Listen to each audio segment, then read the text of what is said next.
propiedad, no en los caseros, sino en las personas que tienen problemas para pagar su hipoteca y en el riesgo que esto supone para las familias que se tienen que enfrentar a la posibilidad de ser desahuciados. Y es que el precio medio de la vivienda en la Comunidad de Madrid se incrementó más de un 5% en el segundo trimestre de este año.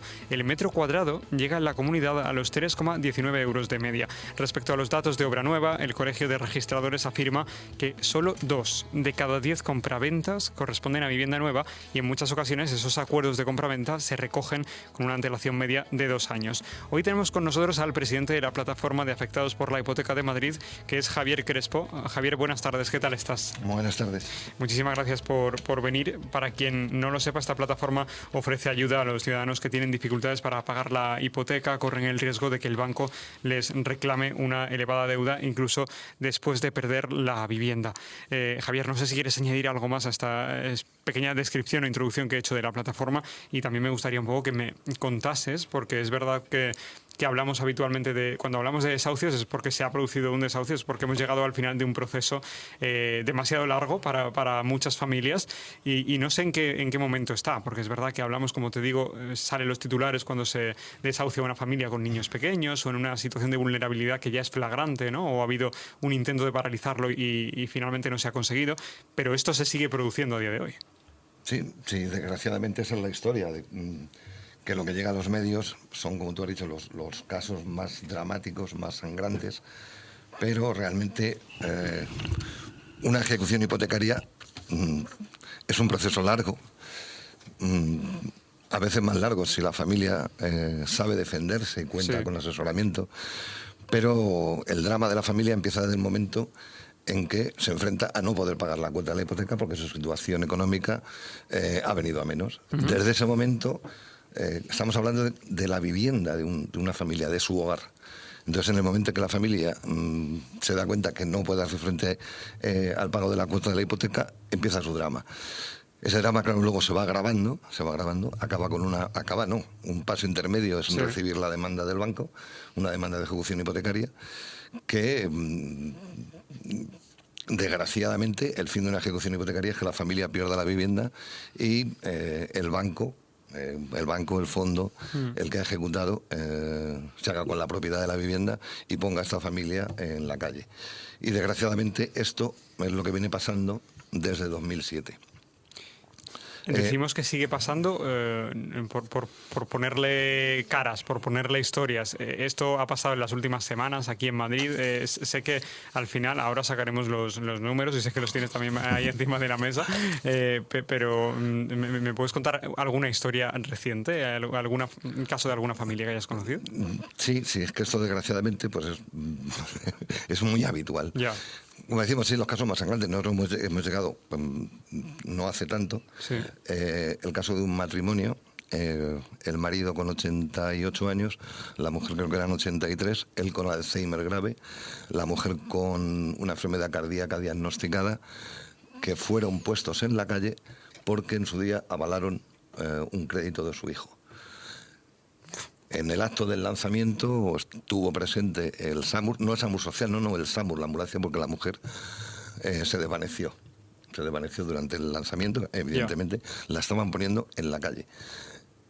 La propia doctora del SAMUR emitió sobre la marcha un dictamen médico firmado con su nombre y su número de colegiada, no aconsejando, sino diciendo que el seguir adelante con el desahucio podía suponer que la mujer perdiera la vida.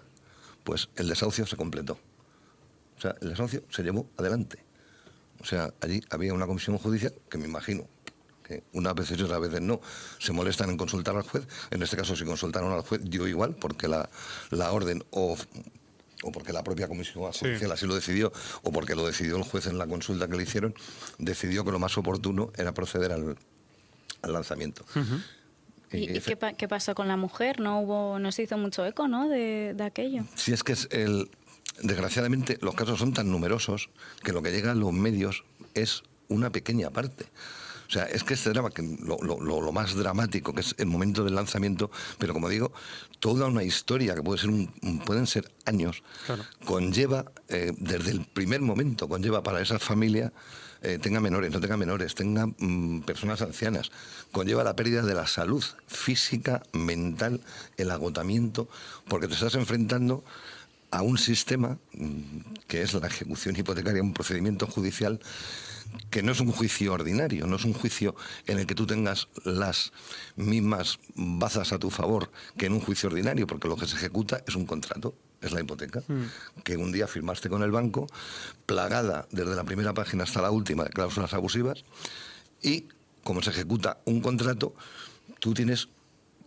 La defensa es basarte en la abusividad de las cláusulas que contiene ese contrato.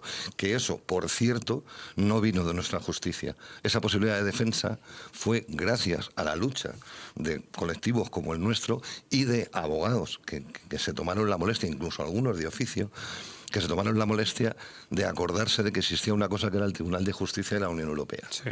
Y gracias a que se recurrió al TJUE, el TJUE puso un poco de orden y nos dio por lo menos la posibilidad de defendernos en base a la abusividad de los contratos hipotecarios. A nivel macro, ¿cuál es la situación? Porque yo no sé si se ha incrementado de un tiempo a esta parte.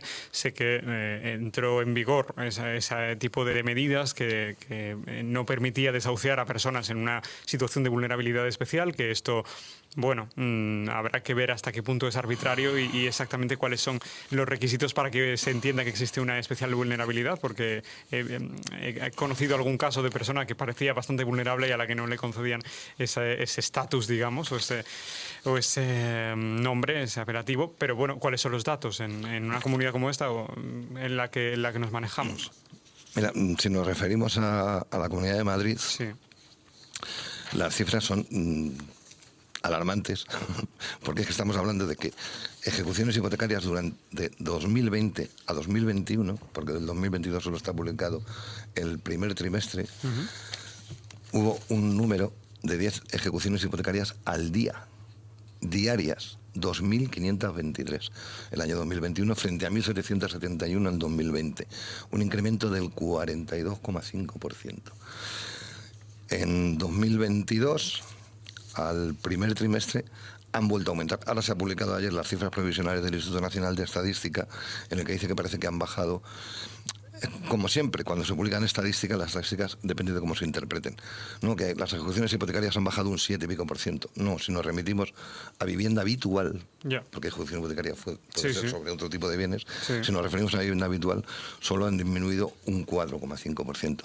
Pero que esto es absolutamente transitorio. Porque irrisorio, porque si me estás contando que son 10 al día, ya puede disminuir un 50%, que quiere decir que en una comunidad como esta, 5 familias pierden la casa todos los días, en el mejor de los casos. De 2021 a 2020 aumentaron un 42,5%. Y si ahora tenemos el cóctel perfecto, que es subida del Euribor, más la subida de la inflación, con los salarios en el mismo nivel, pues es fácil deducir que una familia que se va a ver incrementada su cuota, si la subida del Euribor sigue a este ritmo, seguramente acabaremos el año por encima del 2%, pues quiere decir que una familia anualmente va a tener que pagar entre 1.500 y 2.000 euros más de cuota hipotecaria. Si a eso le subimos el incremento del coste de la vida en los productos básicos, pues me temo que eso va a ser un rosario de ejecución, porque es lo que viene detrás. Tú dejar de pagar la cuota hipotecaria, porque desgraciadamente los bancos siguen manteniendo una actitud incomprensible. Comprensible desde el punto de vista de sus beneficios, pero incomprensible desde el punto de vista social, que es no ofrecer el código de buenas prácticas, que existe pero parece que se les olvida, no ofrecer negociaciones con las familias para poder adecuar su deuda. Nada, o sea, tú dejar de pagar la cuota hipotecaria y cuenta. Está ahí la figura del defensor del pueblo, que yo sé que a veces se ha recurrido a él. No sé hasta qué punto esto es meramente testimonial o realmente se hace algo. El problema es que nosotros, cuando hemos recurrido al defensor del pueblo, siempre tenemos la misma respuesta. Es que en temas judiciales no puede intervenir. El problema es que esto no es así. Eso es una interpretación cuanto menos muy parcial de la función del defensor del pueblo.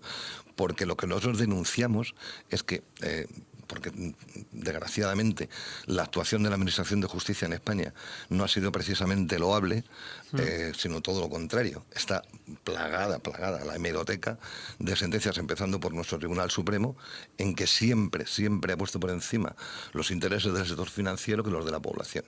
Parece que los ciudadanos tenemos menos importancia que el sector financiero. De hecho, en alguna sentencia el propio Tribunal Supremo lo ha escrito, que sí, se condenaba a los bancos por toda la actuación que estaban teniendo, que estaban violando la ley, pero si se les condenaba se ponía en riesgo el sistema financiero español. Mal comparado, no, bien comparado. Han pillado a un señor ladrón, pero no se le puede obligar a devolver lo robado porque se pone en peligro el patrimonio del ladrón.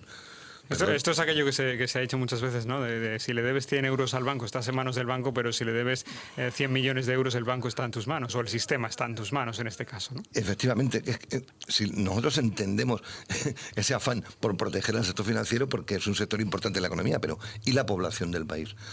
Las cifras, que desgraciadamente tengo que mencionarlo, porque en esto creo que los medios de comunicación también han tenido su parte de responsabilidad, es que en concreto con las ejecuciones hipotecarias, o sea, con lo que está detrás de todo ese drama, se ha extendido una amnesia colectiva general, porque si uno se iba a los periódicos, incluso con la ley por el derecho a la vivienda, que tanto está apareciendo en medios, que ahora mismo está en trámite parlamentario, solo se hablaba que es un problema grave, nosotros lo sabemos, y aunque nuestra especialidad es el tema hipotecario, pero defendemos a familias afectadas por problemas de alquiler.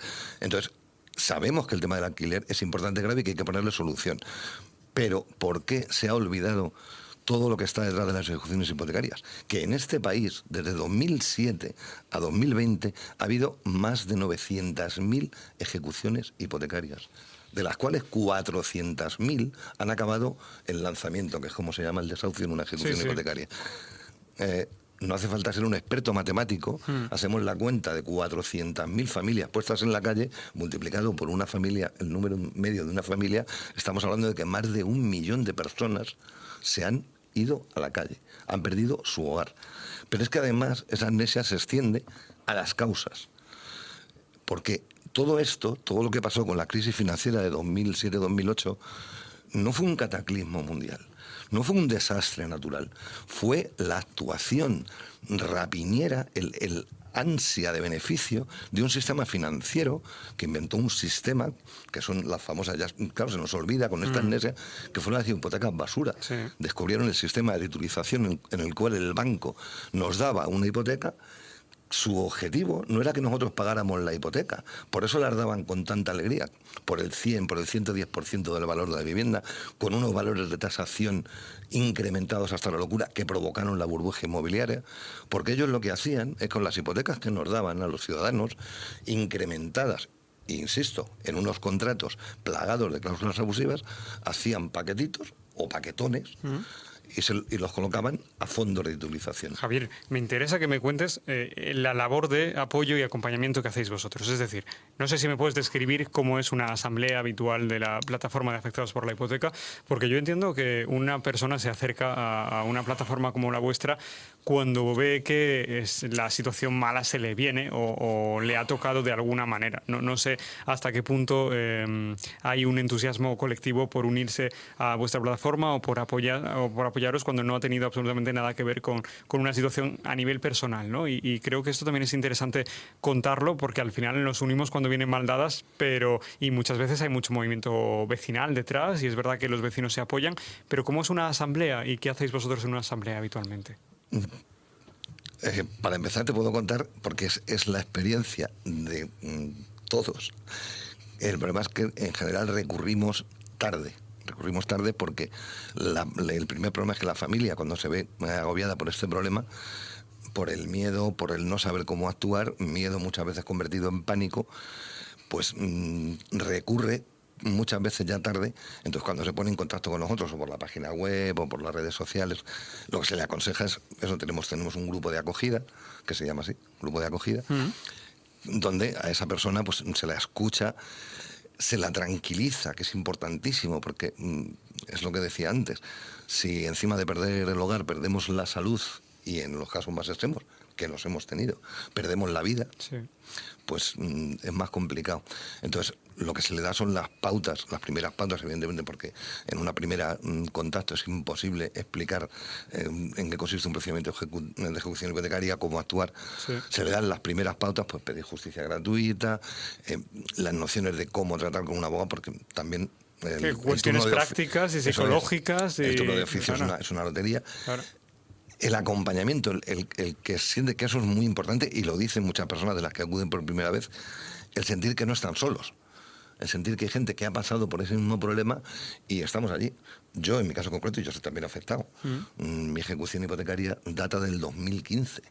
Yo cuando llegué a la plataforma, llegué ya cuando había recibido la demanda, cuando ya venía, que nosotros llevamos tocho, porque es un montón de papeles. Y entonces, cuando recibí el tocho es cuando busqué y tuve la suerte de encontrar a Pa Madrid, donde, para empezar, es eso, me quitaron ese pánico con el que iba. Porque ¿qué pasó en tu caso? Por remontarme un poquito más atrás, Javier, tú dejaste de poder pagar la hipoteca, no sé cuánto tiempo te dieron y finalmente llegó la notificación. Te cuento mi caso porque es el de muchos. Sí, sí, por eso. Yo tenía una pequeña empresa, pequeña. Sí. Entonces, yo realmente, mi hipoteca de mi casa, pues me quedaba una pequeña parte por pagar, pero yo como con la crisis del 2008, con lo que estábamos comentando, el crédito desaparece, los bancos ya no dan crédito, pero no dan crédito normal, pero hipoteca sí. Entonces, a mí, mi banco me dijo, no, a tu empresa no la podemos financiar, pero si rehipotecas tu casa. Entonces, yo, para intentar salvar mi empresa, rehipotequé mi casa. Esto fue 2007, 2008, y claro, llegó un momento en que al final la empresa cerró, que me quedé sin ingresos, no podía hacer frente al pago de la cuota hipotecaria, y a los 4 meses me pusieron la demanda. 4 meses. 4 meses te dieron. Sí. Pensaba que estábamos hablando de un año y medio, 2 años. No. Hay casos que con 2... la ejecución hipotecaria ahora cambia un poco, porque con la nueva ley de créditos inmobiliarios de 2019, ahora tienes que dejar cuotas pendientes para que te puedan ejecutar, tienes que dejar cuotas pendientes por un 3% del capital del préstamo o 12 mensualidades. Todo esto que sabes ahora, de leyes, de números, de procedimientos, de protocolos, ¿en aquel momento tenías algo de idea? No, yo venía del comercio, yo no tenía nada que ver con esto. O sea, yo todo esto lo he aprendido, pues, que es como trabajamos, es a través del empoderamiento de cada afectado. O sea, no, el que llega de primeras, pues va a escuchar términos que le van a sonar a latín antiguo. Sí. Entonces, con el tiempo, con leer demandas, leer contestaciones a las demandas, pues se va aprendiendo. En las asambleas intentamos dar también esa formación básica para entender qué es lo que hay detrás de todo esto. Y ahí el que llega por primera vez, pues a lo mejor en unos meses está ayudando a otros.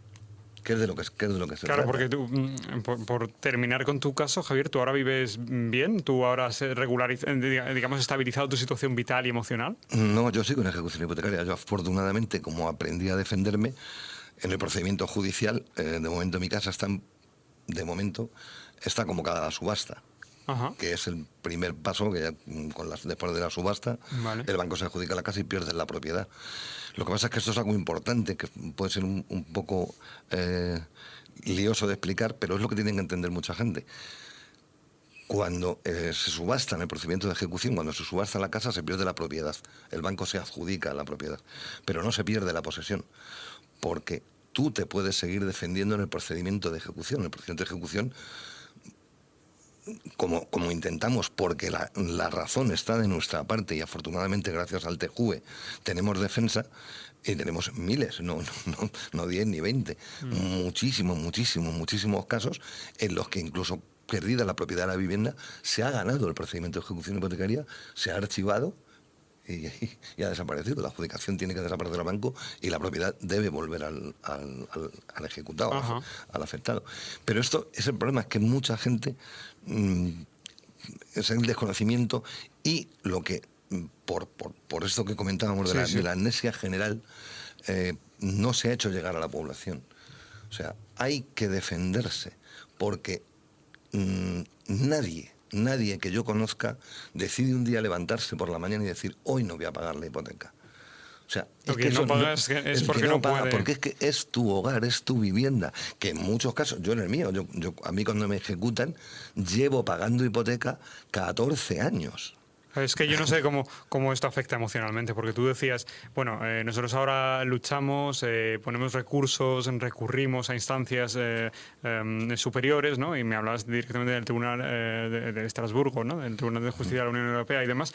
Pero claro, esto emocionalmente a ti te tiene que ir minando. Es decir, tú estás pendiente de una resolución judicial y lo que está en juego es que tú tengas un lugar donde pasar la noche. Es que es lo más básico que se me puede ocurrir, ¿no? Entonces, yo no sé cómo te afecta a ti emocionalmente. Pues, desgraciadamente, que no te permite vivir una vida normal nunca.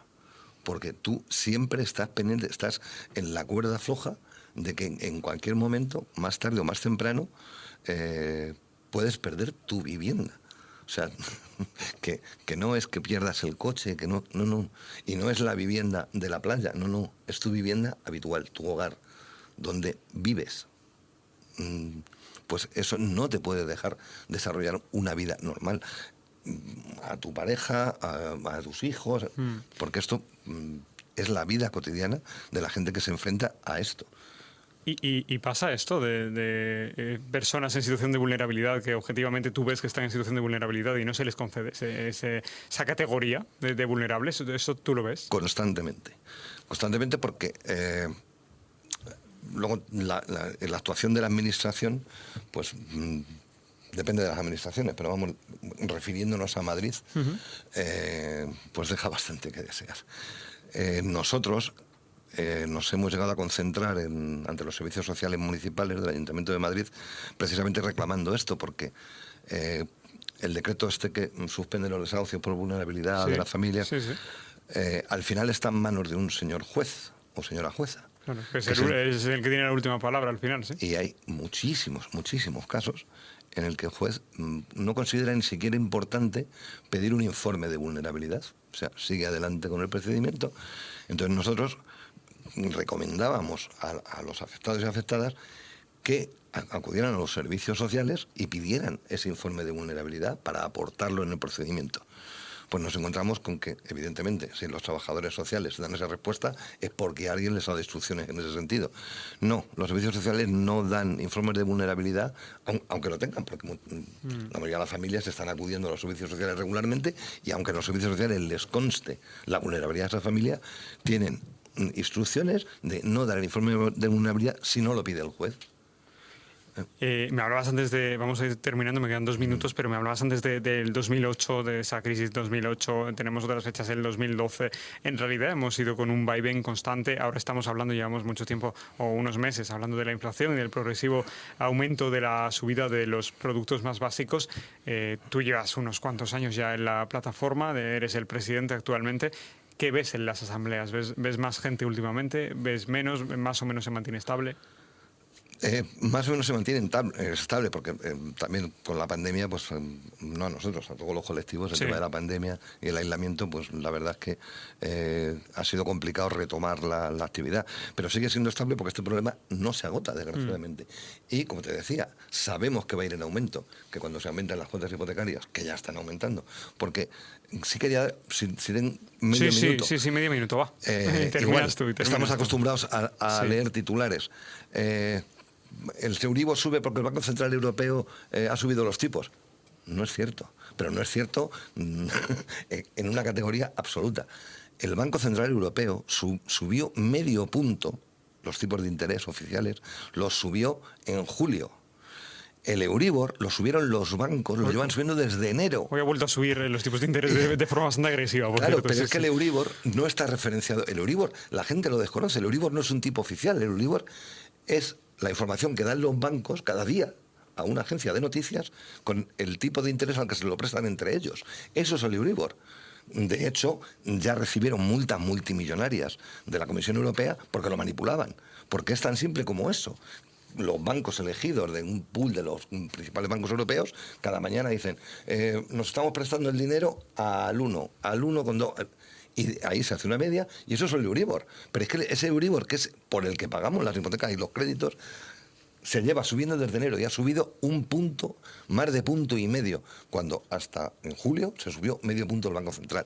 El Euribor no lo sube el Banco Central, lo suben los bancos.